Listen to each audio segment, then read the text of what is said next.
कामयाबी, डकैती की योजना बनाते 7 बदमाश।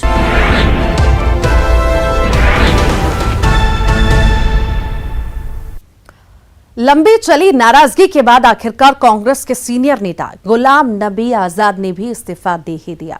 उन्होंने पार्टी के सभी पदों के साथ साथ प्राथमिक सदस्यता से भी इस्तीफा दे दिया।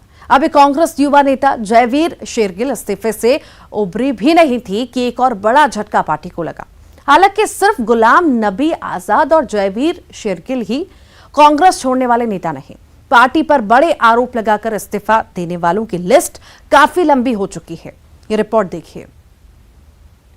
पहले ही कहा था कांग्रेस जोड़ो यात्रा निकाले। भगदड़ का आलम है, कांग्रेस एक डूबता जहाज है। धारा 370 हटी तभी से कश्मीर में, जम्मू में आज़ादी की बयार चल रही थी। आदरणीय गुलाम नबी आज़ाद जी ने कांग्रेस छोड़ के इस हवा को और तेज कर दिया।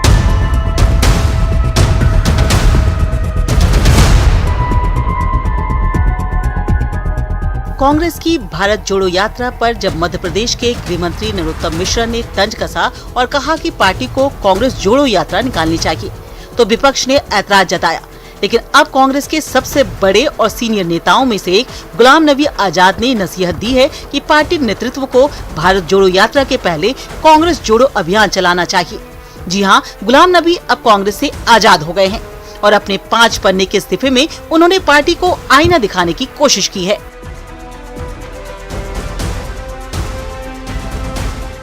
इस्तीफे में गुलाम नबी आजाद ने सबसे ज्यादा हमला राहुल गांधी पर बोला। उन्होंने लिखा कि राहुल गांधी अनुभवहीन लोगों से घिरे हैं। उन्होंने ये भी आरोप लगाया कि कांग्रेस की मौजूदा हालत के लिए राहुल गांधी जिम्मेदार हैं। संगठन में चुनाव को भी उन्होंने महज एक ड्रामा बताया और लिखा कि कांग्रेस रिमोट कंट्रोल मॉडल से चल रही है। 5 पेज के इस्तीफे में उन्होंने कांग्रेस और राहुल पर आरोपों की धुआंधार बरसात की है। उन्होंने ये भी लिखा है कि 2019 की हार के बाद पार्टी और बदतर हुई है।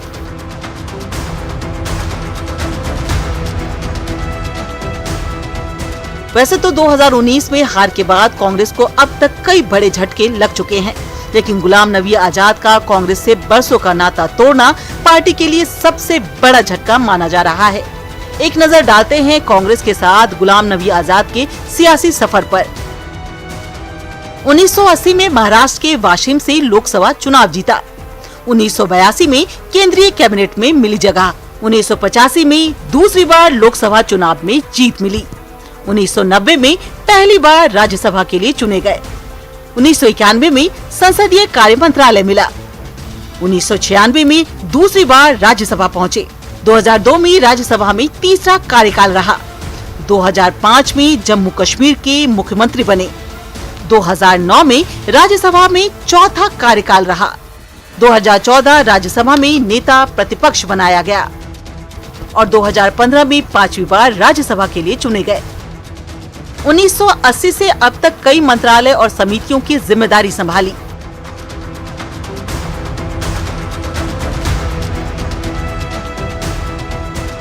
टूटते रिश्तों से कांग्रेस का कुनबा घटता जा रहा है। कांग्रेस के कुछ बड़े इस्तीफों पर नजर डालें तो गुलाम नबी आजाद, युवा नेता जयवीर शेरगिल, यूपी में पार्टी के युवा चेहरे जितिन प्रसाद, गुजरात में पार्टी का बड़ा फेस हार्दिक पटेल, सुष्मिता देव और पंजाब में पार्टी के पुराने साथी सुनील जाखड़ और कैप्टन अमरिंदर सिंह जैसे बड़े नाम हैं, जिनका मोह कांग्रेस से टूट गया। देखिए, गुलाम नबी आजाद साहब कांग्रेस के सीनियर लीडर हैं। अभी वो जानकारी नहीं आई क्यों इस्तीफा दिया है और निश्चित तौर पर कांग्रेस हाईकमांड और कांग्रेस के वरिष्ठ लोग उनसे बातचीत करेंगे। और एक ऐसी शख्सियत है गुलाम नबी आजाद जो केंद्रीय मंत्री, जम्मू कश्मीर के मुख्यमंत्री, युवक कांग्रेस के अध्यक्ष से जब राजीव गांधी थे उस जमाने से कांग्रेस के बड़े बड़े पदों पर रहे हैं, राज्यसभा के नेता प्रतिपक्ष भी रहे। ये उनका अपना निर्णय है और उनको लग रहा होगा कि कांग्रेस में उनके लिए अभी जगह नहीं है, काम करने के लिए जगह नहीं है। बड़ा योगदान था उनका, राष्ट्रीय स्तर पे भी नेतृत्व करते थे, शीर्ष नेतृत्व के भी करीब माने जाते थे। जम्मू कश्मीर के भी मुख्यमंत्री रहे, वहाँ एक बहुत ही संवेदनशील राज्य है, वहाँ के अगुवा थे। गुलाम नबी आजाद का पार्टी छोड़ना न सिर्फ कांग्रेस के लिए बड़ा राजनीतिक झटका है, बल्कि जम्मू कश्मीर में कांग्रेस को बड़ा नुकसान भी हो सकता है। साथ ही लोकसभा चुनाव से पहले पार्टी के कद्दावर नेताओं में से एक और चेहरा कम हो गया है। इतना ही नहीं, गुलाम नबी अब कांग्रेस और राहुल गांधी पर खुलकर हमला करने के लिए आजाद हो गए हैं, जिसका असर पार्टी पर पड़ सकता है। Bureau report, news 18। PM Narendra Modi को दुनिया के सबसे लोकप्रिय नेता का खिताब एक बार फिर मिल गया है। जी हां, प्रधानमंत्री नरेंद्र मोदी की ग्लोबल पॉपुलैरिटी एक बार फिर सामने आई है। पीएम मोदी को एक सर्वे के दौरान ग्लोबल वर्ल्ड लीडर्स लिस्ट में पहले नंबर पर चुना गया है।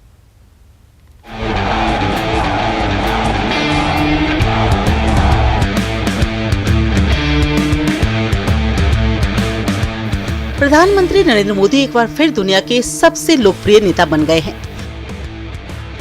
उन्होंने अमेरिका के राष्ट्रपति जो बाइडेन, मेक्सिको के राष्ट्रपति लोपेज ओब्रेडोर, कनाडा के प्रधानमंत्री जस्टिन ट्रूडो, फ्रांस के राष्ट्रपति, जापान के प्रधानमंत्री फूमियो किशिदा के साथ साथ बोरिस जॉनसन जैसे कई वैश्विक नेताओं को लोकप्रियता में काफी पीछे छोड़ दिया है। मॉर्निंग कंसल्ट की सर्वे में 75% रेटिंग के साथ पीएम मोदी लोकप्रियता में नंबर 1 पर बने हुए हैं, जबकि मेक्सिको के राष्ट्रपति लोपेज ओब्रेडोर 63% रेटिंग के साथ दूसरे नंबर पर हैं। तीसरा नंबर इटली के मारियो द्राघी का आता है। इस सर्वे में अमेरिकी राष्ट्रपति जो बाइडेन 41% रेटिंग के साथ 5वें स्थान पर हैं। इस लिस्ट में जापान के पीएम फूमियो किशिदा, जर्मनी की चांसलर ओलाफ शोल्ज का नाम भी है। लेकिन पीएम सभी बड़े ग्लोबल लीडर से कहीं ज्यादा लोकप्रिय है।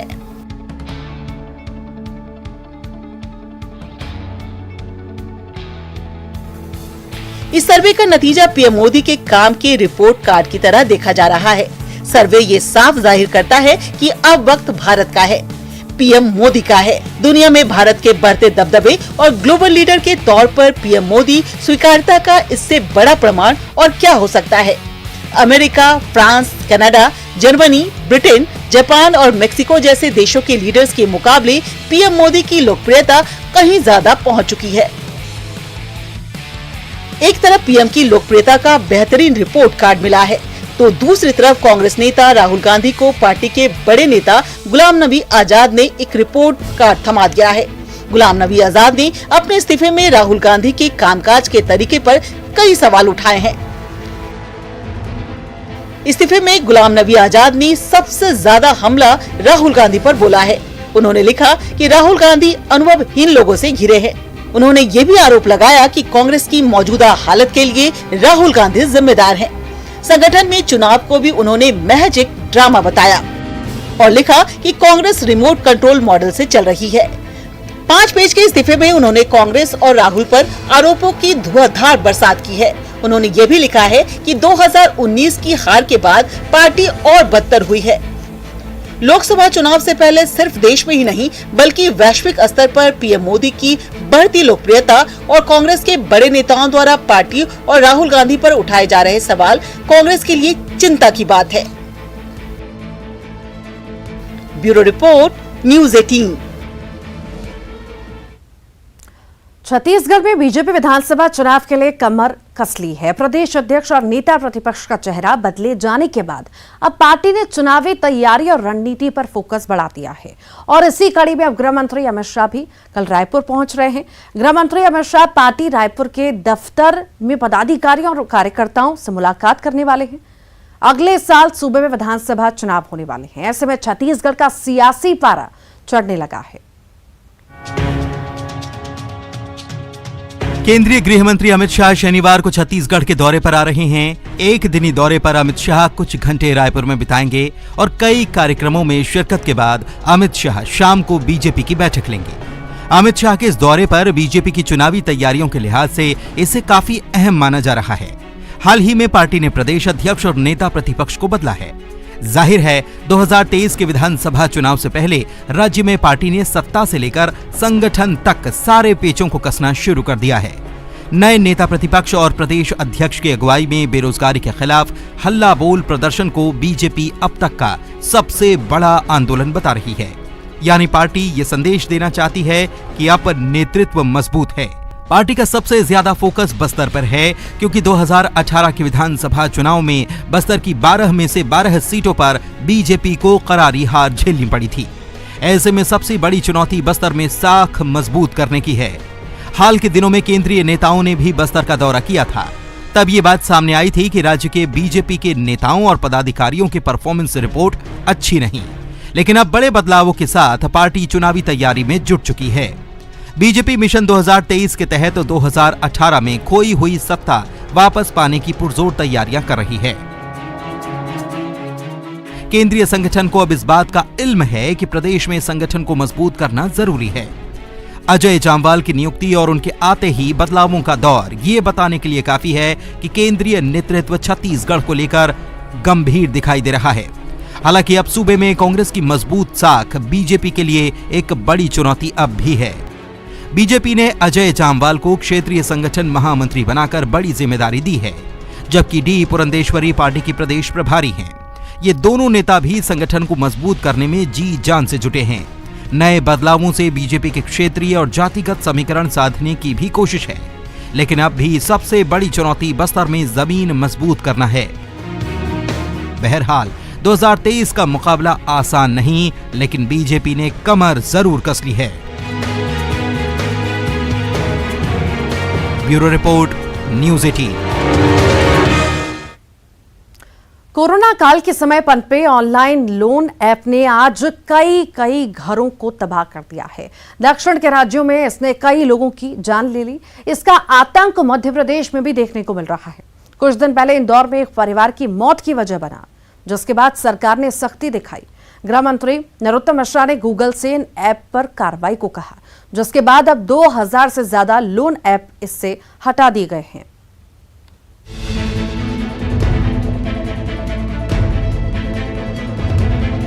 ऑनलाइन लोन की वजह से कई परिवार तबाह हो गए। गृह मंत्री नरोत्तम मिश्रा की सख्ती के बाद गूगल ने ऑनलाइन लोन ऐप को लेकर कार्रवाई की है। गूगल ने भारत के प्ले स्टोर से लोन देने वाले 2000 से ज्यादा ऐप्स को हटा दिया है। इसके साथ ही शर्तों का उल्लंघन करना और संदिग्ध ऑफलाइन व्यवहार के लिए इन ऐप्स के खिलाफ कार्रवाई की गई है। मैंने कल ही कहा था कि लोन से संबंधित सभी अनाधिकृत ऐपों पर कानूनी कार्रवाई होगी। अब गूगल ने ऐसे सभी ऐपों को अपने प्ले स्टोर से हटाने का जो निर्णय लिया है, मैं उसका स्वागत करता हूं। लेकिन ये निवेदन भी करता हूं गूगल कंपनी के सभी अधिकारियों से कि भविष्य में इस बात का ध्यान रखें और एहतियात बरतें कि इस तरह के अनाधिकृत ऐप किसी भी रूप में प्रयोग में नहीं लाए जाए। ये पहली बार था, इसलिए हमने कहा है दूसरी बार कार्रवाई हो। पिछले कुछ महीनों में एमपी में अवैध ऑनलाइन ऐप से लोन लेने वालों की संख्या लगातार बढ़ती जा रही थी। फिर लोन न चुकाने पर ऐप के कर्मचारियों द्वारा गलत तरीकों का व्यवहार किया जा रहा था। यहां तक कि उनको ब्लैकमेल, उनके परिजनों, दोस्तों को मैसेज तक भेजा जा रहा था। इसके चलते लोन लेने वाले सुसाइड तक कर रहे थे।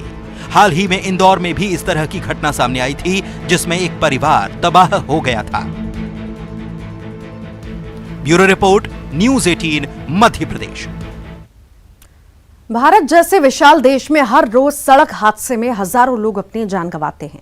ट्रैफिक नियमों की जानकारी नहीं होने की वजह से भी सड़क हादसों में इजाफा होता है और इसीलिए मंडला की पुलिस ने यातायात के नियमों का पाठ पढ़ाने का बीड़ा उठाया और स्कूली बच्चों को रोबोट के जरिए इन नियमों को रोचक तरीके से जानकारी दी जा रही है। कभी भी जाओ तो पीछे में आना है। जिस तरफ ग्रीन होता है सिर्फ वही लोग निकलते हैं। क्या करते हैं? ग्रीन लाइट लगने पर चलना है। अगर आपको ग्रीन हो गया आप चलिए। अब आप ग्रीन लाइट। मंडला यातायात पुलिस द्वारा दूर दराज के ग्रामीण इलाकों में स्कूलों में जाकर बच्चों को यातायात नियमों का पाठ पढ़ाया जा रहा है। ग्रीन लाइट लगने पर चलना है। अगर आपको ग्रीन हो गया आप चलिए। अब आप ग्रीन लाइट से निकल गए। अब आपके तरफ रेड लाइट ही हो। जब आपके तरफ ग्रीन लाइट होगा फिर आपको चलना है। और रोबोट के जरिए इन नियमों की जानकारी दी जा रही है। बच्चे भी इन नियमों को दिलचस्पी के साथ सीख रहे हैं।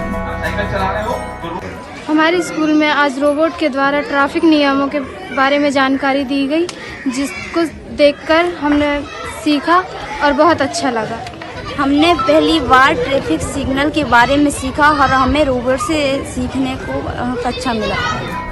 वहीं पुलिस की इस पहल की शिक्षक भी जमकर तारीफ कर रहे हैं। हमारे द्वारा मंडला जिले के जो दूरस्थ ग्रामीण क्षेत्र वहाँ की जो स्कूल्स हैं जहाँ पर ऐसे बच्चे पढ़ते हैं जो शहर नहीं आते हैं, जिन्हें यातायात नियमों की जानकारी नहीं है, तो ऐसे बच्चों को और ऐसे स्कूल को हम टारगेट कर रहे हैं। वहाँ पर ट्रैफिक रोबोट के माध्यम से जानकारियाँ दे रहे हैं। रोबोट एक आकर्षण का अच्छा केंद्र, जिससे बच्चे हमारी बातों को सुनते हैं, समझते हैं और उन्हें अच्छा लगता है।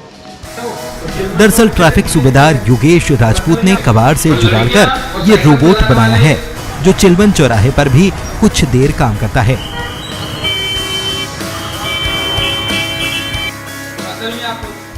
इसके बाद इसका उपयोग स्कूली बच्चों को यातायात के नियम सिखाने में किया जा रहा है। सर के द्वारा जो है रोबोटिक के माध्यम से जो ट्रैफिक सिग्नल के बारे में जानकारी दी गई, वो एक सराहनीय और सार्थक पहल है। इस तरीके के प्रयोग से विद्यार्थी बहुत आसानी से सीखते हैं, समझते हैं और उनका पालन भी करते हैं। धन्यवाद। कहते हैं जानकारी ही बचाव है और पुलिस बच्चों को यातायात नियमों की जानकारी देकर उन्हें देश का जिम्मेदार नागरिक बनाने में अहम भूमिका निभा रही है। पुलिस की ये पहल वाकई सराहनीय है। कृष्णा साहू, न्यूज़ 18, मंडला। और अब देखिए सतना से आई ये खबर, जहां एक तरफ रिश्ता तो छोड़िए इंसानियत के फर्ज तक से मुंह मोड़ लिया गया और नन्ही सी जान को मरने के लिए छोड़ दिया गया, तो वहीं दूसरी तरफ एक मां दौड़ी चली आई प्यारे से इस फूल को अपनी बगिया में लगाने के वास्ते।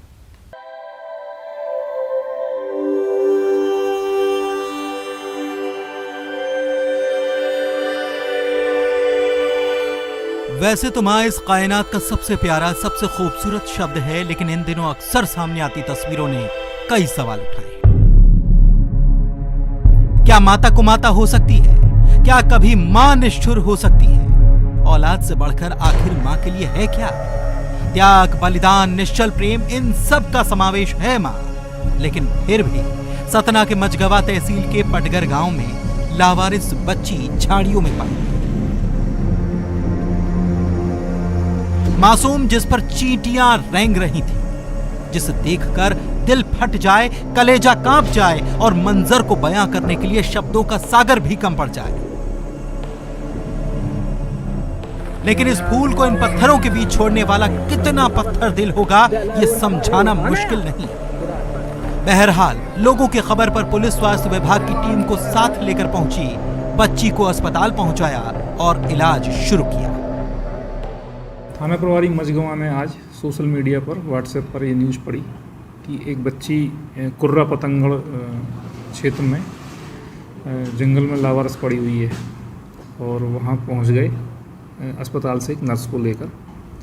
तो सोशल मीडिया में जो प्रकाशित खबर है वो सही होना पाई गई। उसके बाद वो नर्स की सहायता से उन्होंने उस बच्ची को अस्पताल भेज दिया है। उसके माँ बाप की तलाश की जा रही है।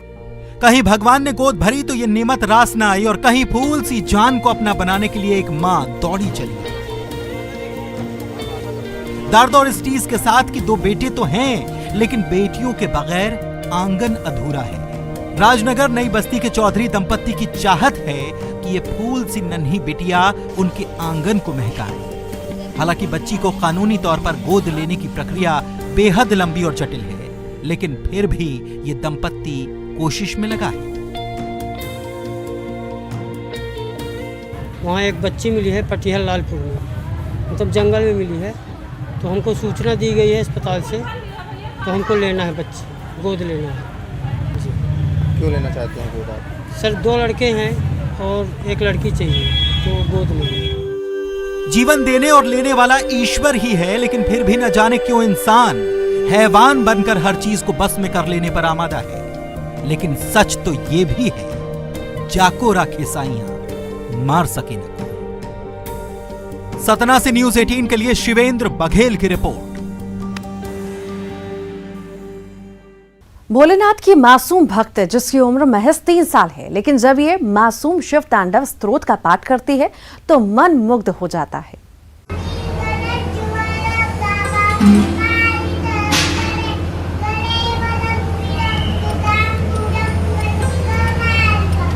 शिव की भक्ति,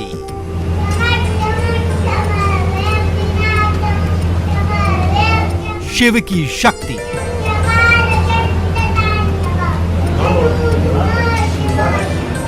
भोलेनाथ की आराधना।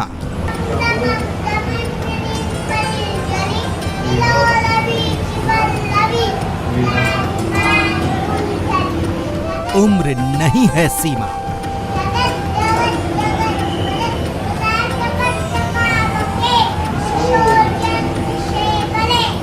शिव तांडव स्तोत्र का पाठ कर रही भोलेनाथ की इस भक्त की उम्र महज 3 साल है। इस उम्र में बच्चे नर्सरी राइम्स याद करते हैं, लेकिन ये बच्ची संस्कृत स्तोत्र का पाठ कर रही है। बाबा महाकाल मंदिर के गर्भगृह में ये मासूम श्रद्धा के साथ शिव तांडव स्तोत्र का पाठ कर रही है। मासूम की शिव भक्ति का वीडियो सोशल मीडिया पर वायरल है, जिसमें मासूम बच्ची बाबा महाकाल के सामने शिव तांडव स्तोत्र का पाठ कर रही है। बताया जा रहा है कि मासूम के दादा विजय शंकर शर्मा और पिता अभिषेक शर्मा श्री महाकालेश्वर मंदिर में ही पुजारी हैं और इस बच्ची को शिव तांडव स्तोत्र महिषासुर मर्दिनी का पाठ याद कराने में दादाजी की अहम भूमिका रही है। घर के पूजा पाठ के माहौल में मासूम रम गई और संस्कृत के श्लोक याद किए। मासूम बच्ची को यूं शिव तांडव स्तोत्र का पाठ करते देख हर कोई मंत्रमुग्ध हो जाता है। Bureau report, news 18।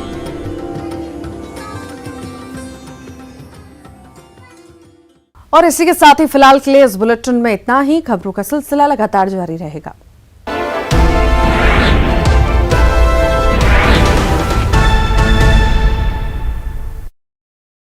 इस बार प्लास्टिक सर्जरी